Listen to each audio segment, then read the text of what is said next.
জীবনের এমন কোনো মানুষ নেই যে পরীক্ষার মধ্য দিয়ে যায়নি।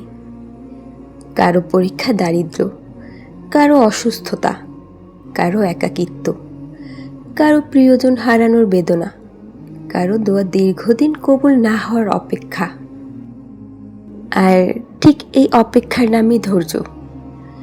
ধৈর্য মানে শুধু দাঁতে দাঁত চেপে কষ্ট সহ্য করা নয়। ধৈর্য মানে অশ্রুসিক্ত চোখেও আল্লাহকে অবিশ্বাস না করা।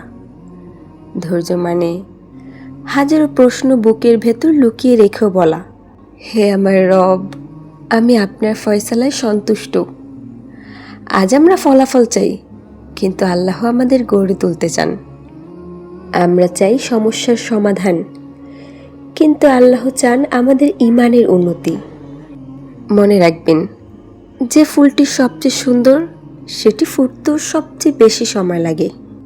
তেমনি যে বান্দাকে আল্লাহ সবচেয়ে বেশি ভালোবাসেন, তাকে তিনি কখনো কখনো দীর্ঘ অপেক্ষার মধ্য দিয়ে নিয়ে যান। কারণ আল্লাহ জানেন, আপনি আজ যা চাইছেন হয়তো তা আজ আপনার জন্য কল্যাণকর নয়।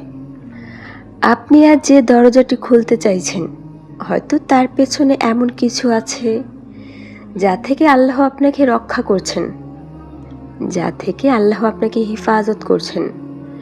তাই কোনো দরজা বন্ধ হয়ে গেলে ভেঙে পড়বেন না। কারণ আল্লাহ যখন একটি দরজা বন্ধ করেন, তখন তিনি এমন একটি দরজা খুলে দেন যেটি আপনার কল্পনারও বাহিরে। আপনার প্রতিটি অশ্রু, প্রতিটি দীর্ঘশ্বাস, প্রতিটি নীরব কান্না, প্রতিটি অপূর্ণ দোয়া, সব কিছুই আল্লাহর কাছে সংরক্ষিত। আপনি হয়তো ভুলে যাবেন, কিন্তু আপনার রব ভুলবেন না। আজ যে কষ্ট আপনাকে সিজদায় নিয়ে যাচ্ছে, হয়তো সেটি আপনার জান্নাতের কারণ হয়ে যাবে। তাই হতাশ হবেন না।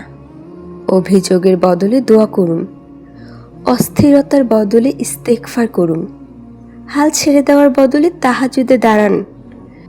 কারণ রাত যত গভীর হয়, ফজর ঠিক ততই কাছে আসে।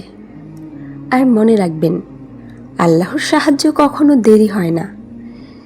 তিনি ঠিক সেই মুহূর্তেই সাহায্য করেন যখন সেটি আপনার জন্য সবচেয়ে উত্তম। তাই অপেক্ষা করুন, কিন্তু ঈমান নিয়ে। কাঁদুন, কিন্তু সিজদায়।